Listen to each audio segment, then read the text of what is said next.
Buenas tardes, soy Miguel Espinosa y voy a hablarles del artículo 356. Tubo conduit no metálico flexible hermético a los líquidos tipo LFNC.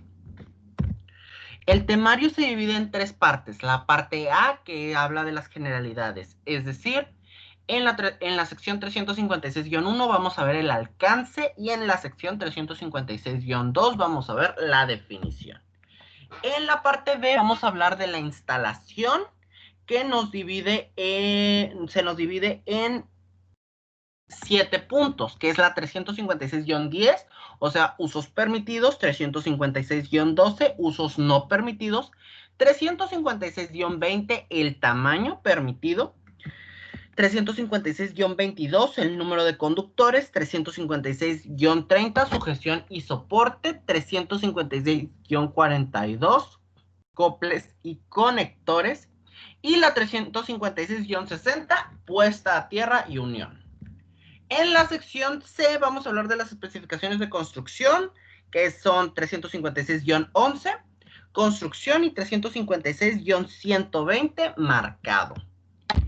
Para hablar de generalidades, el alcance, es decir, para qué se diseñó esta parte de la NOM, básicamente trata del uso, instalación y especificaciones del tubo conduit no metálico flexible hermético a los líquidos tipo LFNC. A partir de, en este video se abreviar como tubo conduit LFNC. Como definición, es una canalización de sección transversal circular de varios tipos. Existe la tipo A, que es un núcleo central interior con una cubierta, con una o más capas de refuerzo. La tipo B es una superficie interior lisa con refuerzo integral dentro de la pared del conduit. Y la tipo C es una superficie corrugada interna y externamente sin refuerzos integrales. Muy bien, los usos permitidos. En la 356-10 vamos a hablar de en qué puntos podemos utilizar el tubo conduit. Es decir, cuando se necesita flexibilidad para nuestra instalación eléctrica, operación o mantenimiento. Es decir, en una máquina o en una instalación residencial o industrial donde un tubo no nos es práctico, un tubo de metal o de plástico rígido. Cuando se debe proteger los conductores de vapores, líquidos, sólidos, es decir, cuando debemos proteger nuestros conductores de la humedad del ambiente, de las partículas de polvo, o inclusive cuando es una instalación subacuática donde los conductores tienen que ir por abajo del agua. Para instalaciones exteriores, siempre y cuando esté aprobado su uso, asimismo para enterrarlo directamente cuando esté aprobado su uso. Se permiten instalaciones mayores a los 180 centímetros, siempre y cuando se cumpla con los requisitos citados en el artículo, en la parte 356-30 que se mencionará posteriormente. También para embeberlo en el concreto, siempre y cuando se cumpla con la sección 356-42, que es la parte C de nuestro temario. En los usos no permitidos, pues cuando está expuesto a daños físicos, cuando la temperatura ambiente de los conductores o de los conductores exceda la aprobada para este tubo. Es decir, si nuestro fabricante lo tiene especificado para 100 grados, pero en el proceso el tubo conduit alcanza 120 grados o los mismos conductores tienen que calentarse a más de 100 grados, no está permitido el uso de este tubo conduit. También en tramos que excedan los 180 centímetros, excepto los casos previstos en la 356-30. También cuando la tensión de operación exceda los 600 volts, excepto en casos previstos por la sección 600-32 y en cualquier lugar peligroso clasificado por la NOM en sus diferentes artículos.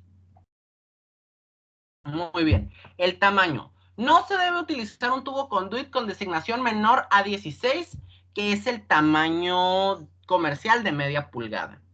Si queremos encerrar puntas de motores, lo podemos hacer siempre y cuando sean terminales trenzadas y estén conectadas tanto al motor como a la caja.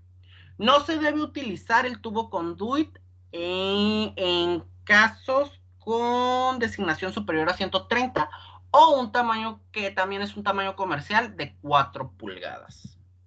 El número de conductores, dependiendo del porcentaje de ocupación del tubo, se pueden utilizar 1, 2 o más conductores.